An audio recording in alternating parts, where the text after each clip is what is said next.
Bonjour, bienvenue dans votre journal du vendredi 4 mai. Dans les titres aujourd'hui, largement ensoleillé, l'agglo de Nîmes a décidé de mettre en avant les filières de l'éco-construction et des énergies renouvelables, comme celle du soleil. Nous parlerons des travaux de la SMAC Paloma à Nîmes, SMAC pour scène de musiques actuelles. Les travaux avancent, l'inauguration aura lieu début septembre. Les basketteuses de Latte ne seront pas championnes de France cette année.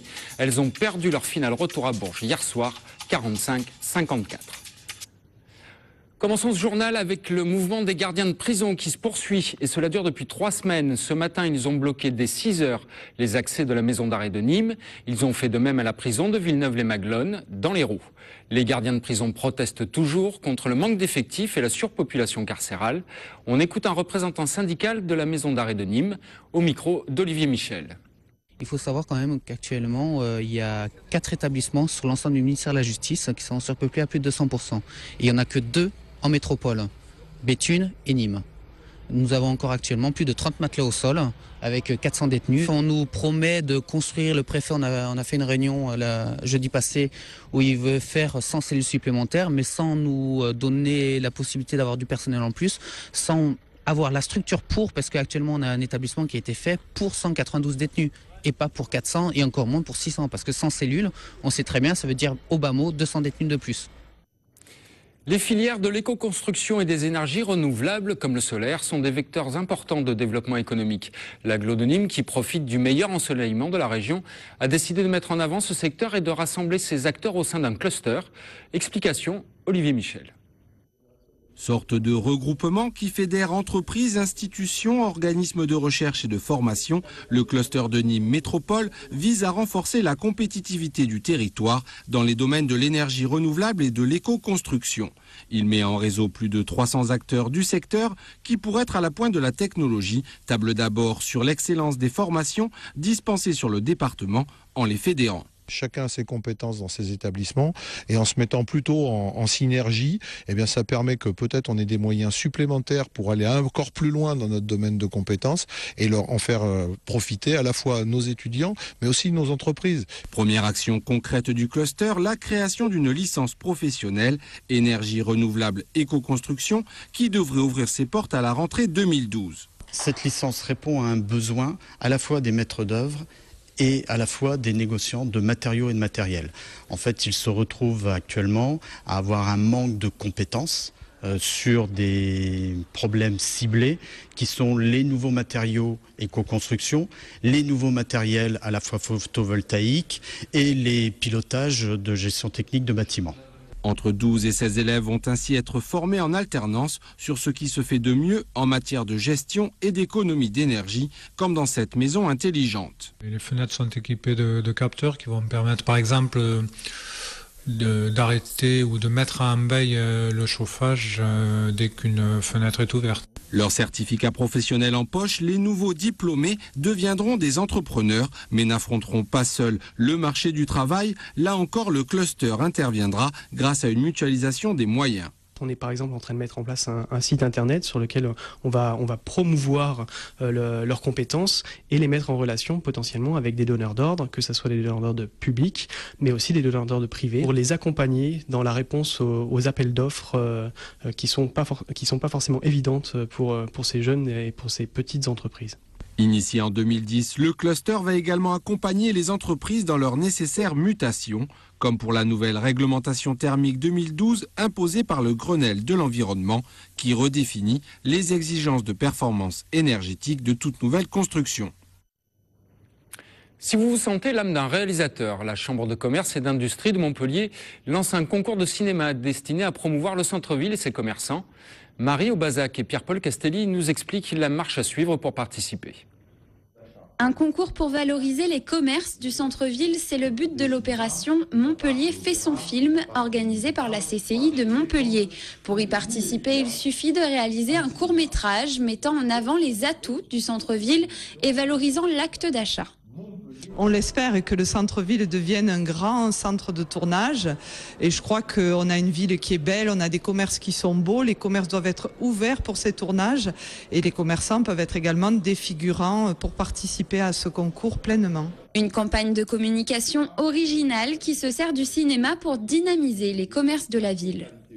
Montpellier, c'est 2,8 millions de spectateurs par an au travers des salles de cinéma à Montpellier. C'est 2 fois plus que la moyenne française. Le cinéma est né sur Montpellier au travers de ce qui s'y passe et de la formation qui peut être donnée. Donc je pense que ce salut, ce coup de chapeau était important. L'objectif est là, de dynamiser du départ le matin jusqu'au soir avec le ciné, avec l'opéra, avec le Corum, avec aussi le musée Fabre, d'apporter une vraie dynamique au centre-ville avec l'ensemble des commerçants, restaurants, hôtels qui se trouvent dans le centre-ville de Montpellier. Pour réaliser vos courts-métrages, vous avez jusqu'au 30 septembre. Les lauréats du concours verront leur film utilisé comme support à une campagne de publicité dans les cinémas montpelliérains et sur TV Sud. Pour vous inscrire, une seule adresse sur Internet, le www.montpellier.cci.fr. À Nîmes, elle est attendue comme le Messie, la SMAC, scène destinée aux musiques actuelles. Elle est presque terminée, son inauguration est prévue le 7 septembre. Pour patienter, Nicolas Pinchino nous emmène la visiter. Paloma sera opérationnelle en septembre. La future salle dédiée aux musiques actuelles de l'agglomération nîmoise est en phase de finition. On devine déjà un décor coloré entièrement optimisé pour l'acoustique. Il n'y a pas d'angle droit finalement, il y a beaucoup de formes et ces formes vont être appréciées des artistes parce qu'on a vu la sonorisation qui est faite à l'ensemble des salles est de grande qualité.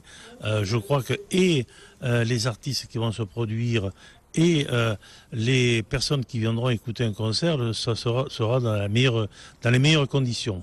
D'ailleurs, pour lancer cette nouvelle installation, la programmation des 3 premiers mois sera exceptionnelle, nous assure-t-on. Ensuite, place à la vocation principale de Paloma, les groupes et musiciens régionaux. Création et production seront les maîtres mots. On part d'un petit club de 350-370 places qui va vraiment nous permettre de travailler sur la découverte artistique des artistes locaux et de l'émergence. Et puis une grande salle qui est une salle modulable de 600 tout assis à 1300 assis debout, et où on va pouvoir proposer des têtes d'affiches nationales et internationales. L'idée, c'est aussi de travailler sur l'événementiel, travailler sur des festivals, de la découverte et travailler sur un peu tous les courants musicaux. Enfin, Paloma en chiffre, c'est 15 millions d'euros pour la construction, 290 jours d'ouverture, 90 spectacles par an, 240 groupes et artistes diffusés. Et si pour l'heure, aucune programmation n'a été dévoilée, quelques noms sont cités. Cela va de Phoenix à Olivia Ruiz, en passant par du Justice, Charlie Winston, Fatboy Slim ou encore Amy McDonald. Ouvrons maintenant une page sport. Le miracle n'a malheureusement pas eu lieu. À Bourges, les basketteuses du UBLMA ont à nouveau perdu là-bas hier soir 45-53 lors de la finale retour. Les Berruyères remportent leur 11e titre de championne de France. Résumé de la rencontre, Marie Aubazac, Olivier Levaché. Largement battu au match aller 47-59, le BLMA n'était pas venu à Bourges en vacances et comptait bien récupérer une 3e manche. Mais le manque de rotation et d'énergie a été fatal aux filles de Valérie Demory. Malgré un bon début de rencontre, 14-10, le BLMA s'est retrouvé mené à la fin du premier quart-temps. Avec une première échappée 20-12, Emeline Ndong a contraint Valérie Demory à réclamer un temps mort. À la pause, avec un score de 29-26, le match n'a pas encore choisi son camp. Avec seulement 35% de réussite au shoot, les basketteuses de l'AT Montpellier ne brillent pas par leur adresse. En seconde mi-temps, le match se durcit. Grâce à sa défense oppressante, Bourges prend de l'avance. Le BLMA tente quelques dernières offensives avec notamment ce triple de Hedwige Lawson-Wade, mais va rester muet dans les 2 dernières minutes du match. Trop d'insuffisance du côté des filles de l'AT qui offrent à Bourges son 11e titre de champion de France. Côté handball, en revanche, les Montpelliérains fêteront ce soir leur 14e titre de champion de France, car Chambéry a chuté hier soir à Nantes. 4 titres cette année pour les hommes de Patrice Canaillé, un record. Championnat de France, Coupe de la Ligue, Trophée des champions. Je vous propose d'écouter Patrice Canaillé interviewé avant la rencontre de ce soir face à Dunkerque. Honneur d'abord, et puis de la fierté, mais pas de la fierté personnelle, de la fierté pour l'ensemble des personnes qui ont participé à ces résultats. Je pense en particulier aux joueurs, bien sûr, à tout le staff, mais aussi aux dirigeants, aux salariés du club et à tous les gens qui ont participé, aux partenaires aussi qui ont permis ça. Et on est très très très heureux de ces résultats qui viennent de sanctionner une année fabuleuse. On s'est bien préparé toute la semaine, on n'a rien annulé de ce qu'on avait prévu, c'est-à-dire on va se retrouver dans quelques heures pour la préparation du match et on va savourer ce match parce que ça va être un très gros match. Dunkerque est une très très bonne équipe qui est finaliste d'une Coupe d'Europe actuellement. Nous, on a envie devant notre public de faire un très bon match, donc je crois qu'on va assister à une belle partie. Il y aura moins de pression et j'espère plus de plaisir. Un mot de football, la décision est tombée hier soir. La commission de discipline de la Ligue de football professionnel a sanctionné Marco Estrada de 2 matchs de suspension ferme et 1 avec sursis suite au visionnage des images de la rencontre Montpellier-Sochaux. Le milieu de terrain chilien du MHSC pourra participer à la dernière journée de championnat le 20 mai face à la JOCR. Younes Belhanda, quant à lui, sera suspendu pour 1 match en raison des 3 cartons jaunes reçus sur une période de 10 rencontres.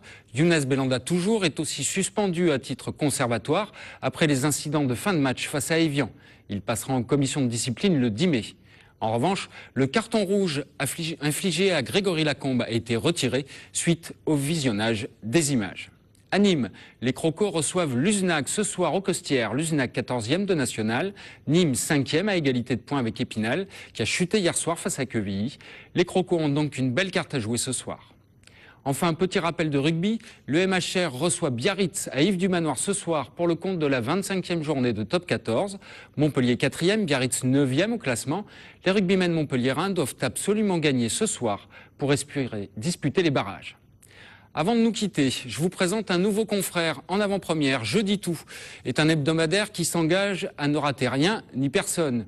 Créé par Alain Néneuf et Gwenaël Guerlavé, vous le trouverez en kiosque à partir du jeudi 24 mai au prix de 1,50 €.